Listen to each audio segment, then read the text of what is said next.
Adjectives, सारे के सारे एडजेक्टिव। कैंटैंकरस होते हैं, राइट, बड़े झगड़ालू से होते हैं।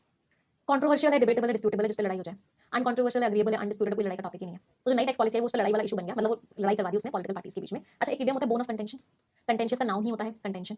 बोन ऑफ कंटेंशन इडियम का मतलब क्या होता है? Apple of Discord. इन दोनों का मतलब क्या होता है? झगड़े की जड़, रीजन ऑफ फाइट। झगड़े की जड़ को क्या बोलते हैं? एप्पल ऑफ डिस्कॉर्ड या फिर बोन ऑफ कंटेंशन, जिसकी वजह से क्या हो, लड़कियों, हाँ सल्की कह सकते हैं। सल्की लोग कौन होते हैं? जो चिड़चिड़े से हो रहे होते हैं। अगला वर्ड है अनरिलेंटिंग, ऐसा इंसान जो रुके ना, जो लगातार काम करता है, तब तक काम करे जब तक उसको सक्सेस ना मिल जाए। ऐसे लोग क्या होते हैं? अनरिलेंटिंग, मतलब हार मानने का वो नाम ही नहीं लेते हैं। पार्ट ऑफ स्पीच एडजेक्टिव हो गया। Not yielding in strength, severity और डिटरमिनेशन, जो हार मानने का नाम ही ना ले, परसिस्टेंट हो, रिलेंटलेस हो, अनवेवरिंग हो। इसके लिए भी सिनोनिम्स करे थे बहुत सारे वोकैबुलरी शॉर्ट में, देखा था सभी ने। हाँ, ऐसे लोग क्या होते हैं? टेनिशियस होते हैं। अनवेवरिंग तो लिखा ही हुआ है, अनरिलेंटिंग भी लिखा हुआ है, मतलब ये लोग लगातार काम करते हैं। परसिस्टेंट भी लिखा हुआ है, परसिवियरिंग होते हैं, वो ऐड कर सकते हैं, रुकते नहीं है। लीनियंट है, यील्डिंग बहुत जल्दी हार मान लेते हैं, फ्लेक्सिबल होते हैं, बहुत जल्दी बदल जाते हैं। तो जो अनरिलेंटिंग हीट थी, जो ना रुकने वाली हीट थी उस रेगिस्तान की, इसकी वजह से जर्नी क्या हो गई? बहुत ही ज्यादा मुश्किल हो गई। अच्छा, ये डेजर्ट क्या होता है? इसका मतलब होता है रेगिस्तान, सभी को पता है, नाउन है। मिठाई वाले डेजर्ट की स्पेलिंग क्या होती है? डबल एस, जो खाने के बाद मिठाई खाते हैं, स्वीट्स, डेजर्ट्स। और ये डेजर्ट एक वर्ब भी होता है। इसका मतलब क्या होता है? तुम मुझे मुश्किल के समय पे डेजर्ट मत कर देना, मतलब तुम मुझे मुश्किल के समय पर छोड़ मत देना। तो डेजर्ट का मीनिंग क्या होता है? छोड़ देना किसी को, किसी को आपने क्या कर दिया? लीव कर दिया। तीनों डेजर्ट में डिफरेंस पता होना चाहिए हर किसी को, बहुत बार एरर डिटेक्शन क्वेश्चन में आता है। हाँ, इनसेसेंट होते हैं, इनसेसेंट मींस ना रुकने वाले। एक काम जो सोच लिया तो सोच लिया, जब तक करेंगे तब तक वो काम कंप्लीट नहीं होता, तो रुकेंगे नहीं। वन वर्ड सब्स्टिट्यूट्स पे आते हैं, एक ऐसी चीज जो हर किसी चीज का अटेंशन है, साइनोश्योर। साइनोश्योर का मतलब क्या होता है? हर चीज का अटेंशन। तो जो इंसान हर किसी का अटेंशन बना हुआ है, इसका मतलब वो क्या है? साइनोश्योर है। ऐसे तरीके से आप एक्ट कर रहे हो कि आप बचना चाहते हो किसी चीज से, इसका मतलब आप क्या कर रहे हो? प्रीवैरिकेट कर रहे हो। प्रीवैरिकेट का मतलब क्या है? आप टॉपिक को अवॉइड करने की कोशिश कर रहे हो, आप बात ही नहीं करना चाहते किसी से, प्रीवैरिकेट कर रहे हो। अच्छा, एक और चीज को डाउट हो सकता है, एक वर्ड होता है साइनोश्योर से साइनोफाइल। इसका मीनिंग क्या होता है? ये जो साइनो वर्ड है ना, वैसे यहाँ पे तो नहीं, वैसे जनरली इसको डॉग्स के लिए यूज किया जाता है। और फाइल क्या हो जाता है? लव। तो साइनोफाइल क्या हो गया? Dog lovers. डॉग लवर को क्या बोलते हैं? साइनोफाइल। इनफैक्ट साइनो वर्ड आया कहाँ से? डॉग के ना एक दांत होते हैं एक तरह के, जिनको बोलते हैं कैनिन्स, मतलब ये इंसानों में भी होते हैं वाले दांत, ये डॉग के जैसे होते हैं। तो यहाँ से वर्ड बना साइनो, जो डॉग को रिप्रेजेंट करता है। तो साइनोफाइल्स क्या होते हैं? जो लोग डॉग को पसंद करते हैं। अच्छा, कैट लवर्स को क्या बोलते हैं? ये भी बहुत बड़े एग्जाम में आया। कैट लवर्स को क्या बोला जाता है? एल्यूरोफाइल। रूट वर्ड क्या है? एल्यूरोस। एल्यूरोस रूट वर्ड का मीनिंग क्या होता है? कैट। लड़ाई नहीं करनी है, शांति होनी चाहिए, पैसिफिज्म। शांति की शांति, महात्मा गांधी जी किस कॉन्सेप्ट को फॉलो करते थे? पैसिफिज्म। जो इंसान गलती कर सके फॉलेबल, जो इंसान गलती नहीं कर सकता उसको क्या बोलते हैं? इनफॉलेबल। कभी गलती नहीं कर सकता, केपेबल ऑफ मेकिंग मिस्टेक्स नहीं, never, he can never make mistakes, ऐसा इंसान क्या होता है? इनफॉलेबल। फ्रेजल वर्ब्स पे आते हैं। Gate bye. गेट बाय का मतलब क्या? आपके पास बहुत ना के बराबर चीज है लेकिन आपने अपना गुजारा कर लिया, उसको बोलते हैं गेट बाय करना। गुजारा कर लेना बहुत ही ना के बराबर चीज से। टू मैनेज और survive specially with limited resources. Look forward to, I look forward to meeting you soon. यहाँ से एरर का क्वेश्चन भी बहुत बार आता है, हमेशा याद रखना। लुक फॉरवर्ड टू के आगे V1 पे सेकंड जी आता है, जेरेंड आता है बेसिकली। 120 rules of grammar. तो I look forward to meeting you soon मतलब मैं बहुत जल्दी ही आपसे मिलने के लिए बहुत ही एक्साइटेड हूँ। एंटिसिपेट करना मींस प्रेडिक्ट करना, एक्सपेक्ट करना किसी चीज को एक्साइटमेंट के साथ, प्लेजर के साथ। Show, why didn't you show up yesterday? कल तुम आए क्यों नहीं थे? शो अप का मीनिंग क्या है? आ जाना। जनरली अनएक्सपेक्टेडली लेट, आप मतलब उम्मीद नहीं कर रहे थे, ही शोड अप मतलब वो अचानक से आ गया। गिव इन इज हार मान लेना, that is what. Throw in the towel. एक और इडियम पढ़ा था हमने हार मानने का, क्या था? याद करो। Raise a white flag. इसका मतलब आपने सरेंडर कर दिया, आपने क्या किया? Give up. Idioms and phrases पे आ जाते हैं। ड्रॉ अ लॉन्ग, वो लंबी लंबी फेंक रहे हो, एग्जैजरेट कर रहे हो, बोस्ट कर रहे हो। अच्छा, जो लोग लंबी लंबी फेंकते हैं उनको क्या बोलते हैं? उनको बोलते हैं ईगोटिस्ट। ईगोटिस्ट लोग क्या करते हैं? बड़ी लंबी लंबी फेंकते हैं, मैंने ये किया, मैंने वो किया, मैं तो ऐसा हूं, मेरे पास ये है वो है। ऐसे लोगों को क्या बोलते हैं? ईगोटिस्ट। अपने बारे में लंबी लंबी फेंकते हैं। रन अराउंड द सर्कल्स, गोल गोल घुमा घुमा के बात। क्या बोलते हैं इस वाले फ्रेज को? सर्कमलोक्यूशन। सर्कमलोक्यूशन का मतलब क्या होता है? सर्कम मींस गोला, लोका मींस बातें, गोल गोल घुमा के बातें करना। इडियम क्या होता है? बीट अबाउट द बुश, मतलब to talk in a roundabout fashion. Roundabout fashion में बात करना, गोल गोल घुमा घुमा के बातें करना। बॉयल द ओशन, क्या ओशन को बॉयल कर सकते हैं? नहीं, इंपॉसिबल टास्क करना। व्हेन पिग्स फ्लाई, क्या पिग्स फ्लाई कर सकते हैं? नहीं, इसका मतलब क्या? इंपॉसिबल टास्क है। चेज द रेनबोज, रेनबो को आप कभी पकड़ सकते हो? नहीं, क्या है? इंपॉसिबल टास्क है। तो तीनों चीजें किसके लिए यूज की जाती है? तीनों इडियम्स ही इंपॉसिबल टास्क के लिए यूज की जाती है। ईगोइस्ट होते हैं जो लोग बहुत सेल्फिश होते हैं, वो ईगोइस्ट होते हैं। ईगोटिस्ट और ईगोइस्ट में डिफरेंस होता है। ईगोटिस्ट होते हैं अपने बारे में बड़ा चढ़ा के बोलते हैं, और ईगोइस्ट लोग होते हैं जो सेल्फिश होते हैं। हाँ, पाई इन द स्काई, स्काई में पाई कभी नहीं मिलेगी तुम्हें, वो चॉकलेट आसमान में कभी नहीं मिलेगी, मींस इंपॉसिबल है इस चीज को पाना। डाउन फॉर द काउंट, मतलब जो तुमसे उम्मीद की थी, जो तुम कर रहे थे उसमें तुम क्या हो गए? डाउन हो गए, मतलब फेल कर गए। Having failed in something that you are doing. Step up your game, भाई बहुत कंपटीशन है, you have to step up your game. आपको अपना गेम अच्छा करना पड़ेगा। स्टेप अप मींस परफॉर्मेंस और इंप्रूव करनी पड़ेगी। समझ आया सभी को?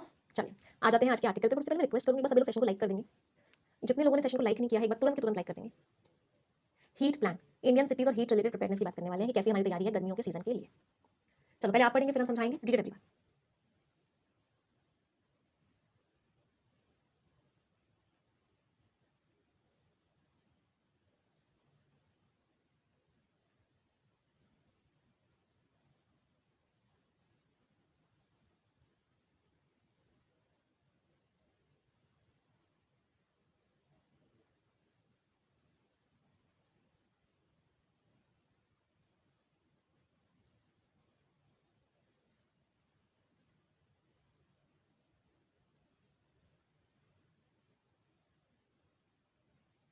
हाँ जी, क्या लिखा हुआ है, चलो पढ़ते हैं।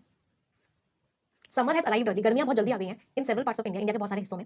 इन the last week of February, फरवरी के आखिरी हफ्ते में हीट वेव्स, गर्मियों की जो वेव्स है, मतलब बहुत ही ज्यादा गर्मी ऑफिशियली रिपोर्ट की गई थी, पाई गई थी गोवा में और महाराष्ट्र में। स्टेट्स हैं जैसे कि Odisha, Telangana and Maharashtra have already recorded, इनके अंदर टेंपरेचर आ चुके हैं 40 डिग्री सेल्सियस से ज्यादा। बाप रे, इतनी गर्मी हो गई इन स्टेट्स में। Through out most of February, ज्यादातर फरवरी में 31 स्टेट्स और यूनियन टेरिटरीज हैं, उन्होंने एक्सपीरियंस किया रात में टेंपरेचर्स कम से कम 1 डिग्री सेल्सियस नॉर्मल से ज्यादा। 22 स्टेट्स एंड यूनियन टेरिटरीज में तो नाइट के टेंपरेचर्स 3 से 5 डिग्री सेल्सियस ज्यादा मिले नॉर्मल से। गिवन दैट अगर देखा जाए तो फरवरी का महीना विंटर की तरह क्लासिफाई किया जाता है इंडिया मेट्रोलॉजिकल डिपार्टमेंट के द्वारा, लेकिन देयर आर साइन पोस्ट, ऐसे सिग्नल्स मिल रहे हैं जो पॉइंट करते हैं न्यू क्लाइमेट नॉर्मल्स, कि अब क्लाइमेट नॉर्मल चेंज हो गया, फरवरी भी गर्मियों में आ गया। अभी तक क्या था, फरवरी सर्दी का महीना माना जाता था, लेकिन इस बार फरवरी में इतनी गर्मी बढ़ी है। Scientist have long warn, scientist इतने लंबे टाइम से वार्निंग दे रहे हैं दैट राइजिंग ग्लोबल टेंपरेचर्स, की दुनिया भर में टेंपरेचर्स बढ़ रहे हैं, जमीन पर भी और समुद्र में भी, विल रिजल्ट, इसका रिजल्ट क्या निकलेगा, मोर इंटेंस, इंटेंस बहुत ही ज्यादा तेज एंड फ्रीक्वेंट मींस जो बार-बार हो ऐसी गर्मी पड़ेगी, बहुत तेज गर्मी पड़ने वाली है। ये अंडरस्कोर करता है, अंडरस्कोर का मतलब क्या है, ये हाईलाइट करता है, किस चीज को हाईलाइट करता है, कि जरूरत है कंट्रीज के लिए और स्टेट्स के लिए कि वो तैयार हो जाए हीट इवेंट्स के लिए, गर्मियों के इवेंट्स के लिए, जैसे कि वो तैयारी करते हैं अर्थक्वेक के लिए या फिर बाढ़ के लिए। तो पूरा पैराग्राफ क्या कह रहा है गर्मी, इसका मतलब गर्मी बहुत ज्यादा है, फरवरी में भी इतनी गर्मी पड़ी, बहुत सारी स्टेट्स में 40 डिग्री सेल्सियस ज्यादा टेंपरेचर हो गया, नॉर्मल से ज्यादा टेंपरेचर था, ऐसा लग रहा है क्लाइमेट का नॉर्मली चेंज होने वाला है, इतनी ज्यादा गर्मी हो रही है, तो कंट्री को तैयारी करनी पड़ेगी इस गर्मी के लिए भी, जैसे फ्लड की तैयारी होती है, अर्थक्वेक की तैयारी होती है, वैसे ही गर्मी के लिए भी तैयारी करनी पड़ेगी। रूही बेटा, अगर आपके पास वोकैब की बुक है तो आपको नोट करने की जरूरत नहीं है, आपको ऑलमोस्ट सारे वर्ड्स वहां पे मिल जाएंगे। चल अब मुझे कुछ कुछ क्वेश्चंस का आंसर्स बताएंगे सभी लोग, कुछ कुछ ग्रामर करेंगे अब हम। इसका टेंस बता दो, ये इसका टेंस और ये बता दो, एक्टिव है पैसिव है, इस हैव और रिकॉर्डेड वर्ब का सब्जेक्ट बता दो, रिपोर्टिंग वर्ब का सब्जेक्ट बता दो, ये बता दो एक्टिव है पैसिव है, लॉन्ग का पार्ट ऑफ स्पीच बता दो, राइजिंग का पार्ट ऑफ स्पीच बता दो, विल रिजल्ट वर्ब का सब्जेक्ट बता दो, यहां से लेकर यहां तक पार्सिंग करेंगे। चलो, हैज अराइव्ड, हैज के साथ वर्ब की थर्ड फॉर्म लगी हुई थी, इसका मतलब ये आपका प्रेजेंट परफेक्ट टेंस था। वर ऑफिशियली रिपोर्टेड, वर्ब के साथ वर्ब की थर्ड फॉर्म थी, इसका मतलब सिंपल पास्ट टेंस था, पैसिव वॉइस का। हैव रिकॉर्डेड का सब्जेक्ट था स्टेट्स, ये सच्चा से स्टार्ट हो रहा था, एडिशनल इन्फॉर्मेशन दी, स्टेट्स प्लूरल था इसलिए हैव लगाया। रिपोर्टिंग का कोई सब्जेक्ट नहीं था, नाउन के आगे वी1 प्लस आईएनजी डायरेक्टली होता है, जब भी नाउन के आगे डायरेक्टली वी1 प्लस आईएनजी होता है वो एडिशनल इन्फॉर्मेशन होती है, और एडिशनल इन्फॉर्मेशन में कोई सब्जेक्ट नहीं होता। इसके साथ वर्ब की थर्ड फॉर्म लग रही है, इसका मतलब सिंपल प्रेजेंट टेंस का, पैसिव वॉइस है, लॉन्ग एडवर्ब है, वार्निंग वर्ब है, वर्ब के बारे में जो वर्ड बताता है वो एडवर्ब होता है। Rising global temperature, temperature noun है, नाउन के बारे में जो वर्ड बता रहा है वो एडजेक्टिव है। वी1 प्लस आईएनजी है, एडजेक्टिव का रोल प्ले कर रहा है, तो राइजिंग क्या हो गया, प्रेजेंट पार्टिसिपल है। विल रिजल्ट का सब्जेक्ट क्या है, टेंपरेचर्स, ये डैश और डैश के बीच में है, एडिशनल इन्फॉर्मेशन होगी। यहाँ पे पार्सिंग करते हैं, दिस एडजेक्टिव है, अंडरस्कोर नहीं, दिस एडजेक्टिव नहीं, दिस अंडरस्कोर, दिस यहाँ पे सब्जेक्ट का रोल प्ले कर रहा है, मतलब प्रोनाउन है, दिस प्रोनाउन है, अंडरस्कोर्स वर्ब है, द आर्टिकल है, नीड नाउन है, फॉर प्रपोजिशन है, कंट्रीज नाउन है, एंड कंजंक्शन है, स्टेट्स नाउन है, टू प्रपोजिशन है, प्रिपेयर वर्ब है, फॉर प्रपोजिशन है, हीट इवेंट्स को पूरा नाउन मान सकते हो, जस्ट एज, जैसे कि उसके लिए करते हैं जस्ट एज कंजंक्शनल फ्रेज है क्योंकि दो सेंटेंस को कनेक्ट कर रहा है। दे प्रोनाउन है, डू वर्ब है, फॉर प्रपोजिशन है, अर्थक्वेक्स नाउन है, और कंजंक्शन है, फ्लड्स नाउन। स्कोर्स एवरीवन, क्या क्या स्कोर्स रहे, चलिए अगला पैराग्राफ पढ़ेंगे।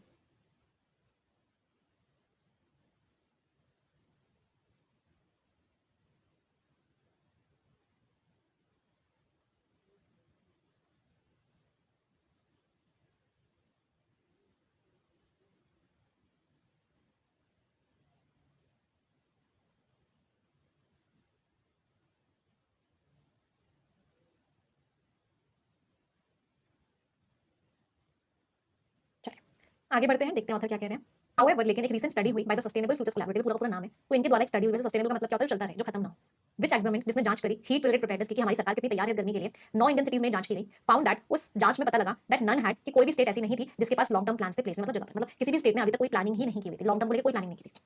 मोस्ट रिस्पॉन्सिव, ज्यादातर जो जवाब आए आर लिमिटेड टू, वो किसको लिमिटेड, मतलब किस हद तक थे, केवल शॉर्ट टर्म इमरजेंसी मेजर्स। उन्होंने बोला हम शॉर्ट टर्म में कोई भी कदम उठा लेंगे, जैसे कि पीने का पानी दे देंगे, वर्क आवर्स को एडजस्ट कर लेंगे, और या फिर बढ़ा देंगे हॉस्पिटल की कैपेसिटी को हीट वेव के दौरान, हॉस्पिटल की कैपेसिटी बढ़ा देंगे, हॉस्पिटल में ज्यादा लोग एडमिट हो गए।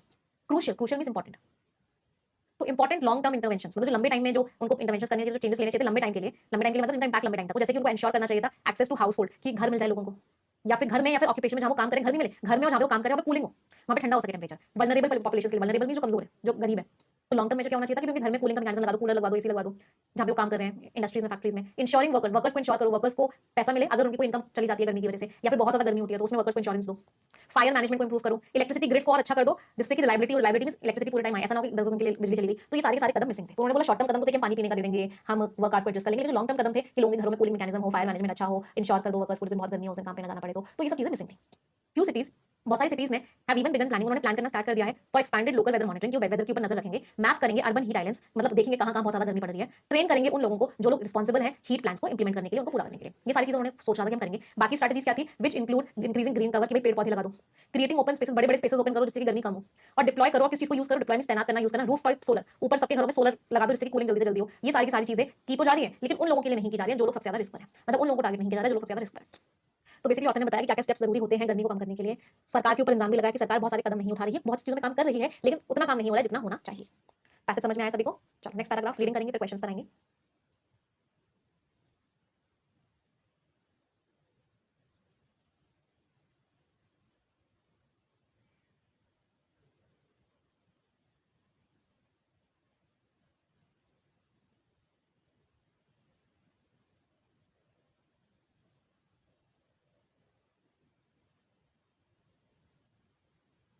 हाँ जी, आगे क्या लिखा हुआ है?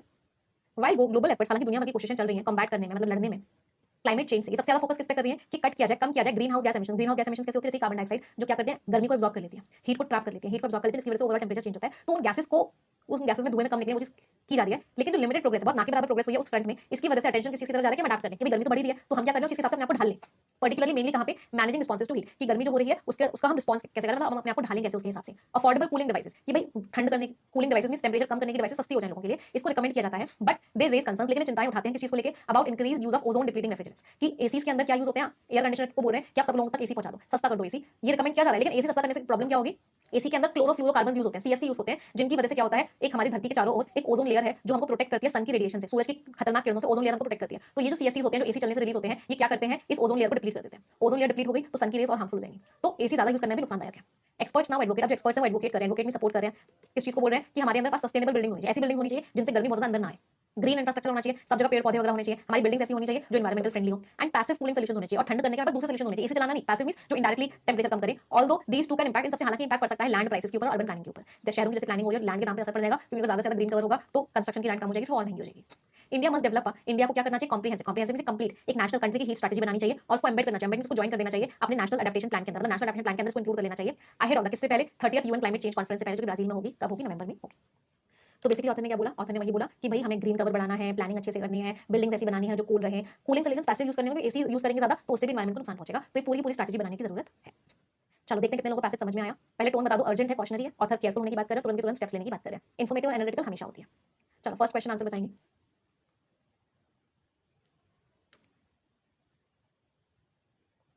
पैसेज ने क्या इंडिकेट किया है चेंजिंग क्लाइमेट पैटर्न्स को लेके, विंटर सीजन लंबा होता जा रहा है, नहीं, हीट वेव्स होती जा रही है, उन्होंने बोल दिया फरवरी को समर, अभी तो नहीं बोला है, ये लोकल वेदर डिस्टर्बेंस की वजह से होती है, नहीं, आंसर इज बी कि अब गर्मी फरवरी में भी होती जा रही है, तो क्लाइमेट नॉर्म्स चेंज होते जा रहे हैं। वेरी गुड, अगला क्वेश्चन आंसर बताएंगे। प्राइमरी कंसर्न क्या है हीट वेव प्रिपेयरनेस को लेके, फोकस लॉन्ग टर्म सॉल्यूशंस पे हो रहा है, नहीं, कोई स्ट्रैटेजी नहीं इंप्लीमेंट हो रही, नहीं कुछ स्ट्रैटेजीज इंप्लीमेंट हो रही है, हाँ लॉन्ग टर्म पे फोकस नहीं हो रहा, शॉर्ट टर्म पे हो रहा है, बिल्कुल सही बात है, सरकार ने इंप्लीमेंट कर दिया है, नहीं, आंसर इज सी। अगला क्वेश्चन,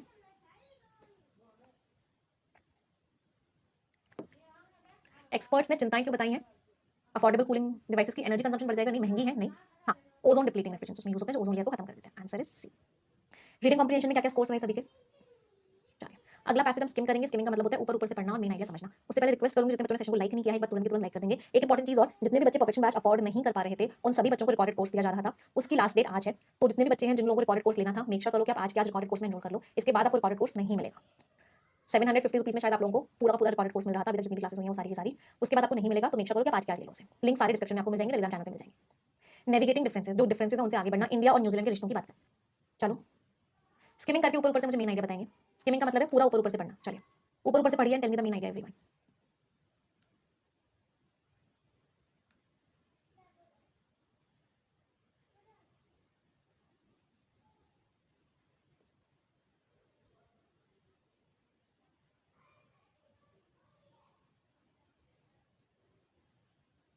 चलो पूरे में क्या लिखा हुआ है, मैम एसएससी के लिए सूटेबल है, बिल्कुल है बेटा, एसएससी अभी कितने सारे बच्चों का मैसेज आया, मैंने टोटल प्रोफेशनल के एसएससी में सिलेक्शन हुआ है, इतने सारे बच्चों का टेलीग्राम पे मैंने आपको शेयर भी किए थे।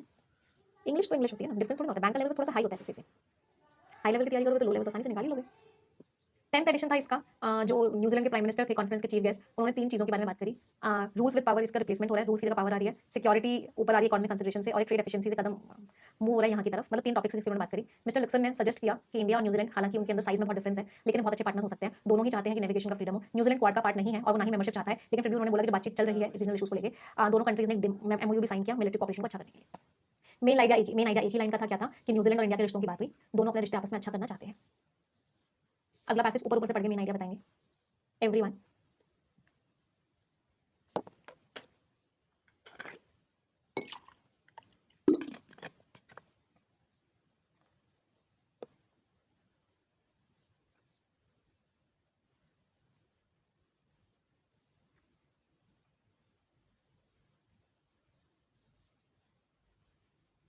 आगे क्या लिखा है, उन्होंने बोला हम बातचीत भी शुरू कर देंगे फ्री ट्रेड एग्रीमेंट को लेकर, हालांकि चैलेंजेस हैं, इन सारी की सारी चीजों में चैलेंजेस हैं। न्यूजीलैंड का जो ट्रेड है चाइना के साथ इतना है, हालांकि वहाँ पे प्रॉब्लम्स हैं, कनेक्टिविटी जो है बढ़ गई है दोनों कंट्रीज के बीच में, एयर इंडिया एयर न्यूजीलैंड ने भी एग्रीमेंट साइन किया है। पॉजिटिव टोन के बावजूद भी मिस्टर मोदी ने चिंताएं बताई हैं कि कुछ इलीगल एलिमेंट्स के द्वारा कुछ काम किया जा रहा है न्यूजीलैंड में, जो प्रोटेस्ट हुए और एक सिक्स फॉर जस्टिस ग्रुप के द्वारा एक रेफरेंडम हुआ था ऑकलैंड में पिछले नवंबर। तो फ्री ट्रेड एग्रीमेंट की बात हुई है, ट्रेड को बढ़ाने की बात हुई है, कनेक्टिविटी अच्छी करने की बात हुई है, लेकिन कुछ प्रॉब्लम्स भी हैं। एक प्रॉब्लम क्या थी कि एंटी इंडिया एक्टिविटीज न्यूजीलैंड में हो रही है। So this was the main idea. Last paragraph main idea बताएंगे।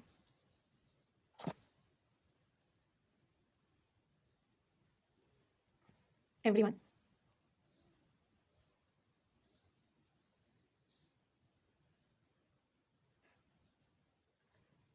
अगला पैराग्राफ क्या लिखा है? हालांकि पहले डिस्कस किया है, इन्होंने बोला है कि protest had ruled the protest to be lawful.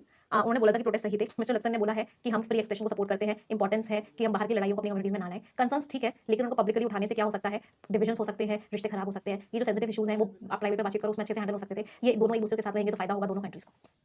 तो मेन आइडिया बेसिकली क्या था? यही था कि दोनों कंट्रीज आपस में रिश्ते अच्छे करेंगे तो दोनों का फायदा होगा। कुछ प्रॉब्लम्स हैं, लेकिन उन प्रॉब्लम्स को, इस तरह के इशूज को प्राइवेट में डिस्कस करना ज्यादा अच्छा होता है पब्लिकली डिस्कस करने से।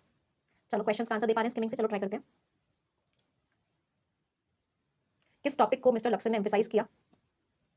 इंडिया के आरसीपी की तो बात ही नहीं हुई थी। क्या वो क्वाड का हिस्सा बनना चाहते हैं? नहीं, ऐसा भी नहीं था। हाँ, दोनों चाहते हैं फ्रीडम ऑफ नेविगेशन हो। Military alliance, formal military alliance बनाना चाहते हैं? नहीं, answer is what? C. Very good, बहुत से बच्चों का सही निकला। नेक्स्ट क्वेश्चन, कनेक्टिविटी कैसे अच्छी होगी दोनों कंट्रीज के बीच में? डिफेंस ट्रीटी साइन हुई है? नहीं। इंडिया के ट्रेड एग्रीमेंट्स में न्यूजीलैंड आगे, इससे कनेक्टिविटी अच्छी होगी? नहीं। एक वेवर एग्रीमेंट की बात ही नहीं हुई। हाँ, एक एयर इंडिया एयर न्यूजीलैंड के बारे में एक के बीच में एग्रीमेंट हुआ है। Answer is D. Scores everyone, समझ में आए दोनों आर्टिकल्स सभी को?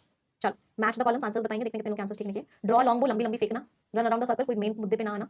Boil the ocean, impossible task करना। Down for the count, fail हो जाना। स्टेप अप योर गेम, अपनी परफॉर्मेंस अच्छी करना। D E B A N C. 10 शब्द है, इनमें से 3 वर्ड्स का मीनिंग सभी लोगों को कमेंट्स में लिखना है। आप सभी की जिम्मेदारी है कि आप कम से कम 3 वर्ड्स का मीनिंग कमेंट में लिखेंगे ही लिखेंगे। इट इज अ रिस्पांसिबिलिटी, हर कोई अपनी जिम्मेदारी पूरी करेगा। जो बच्चे मीनिंग लिखेंगे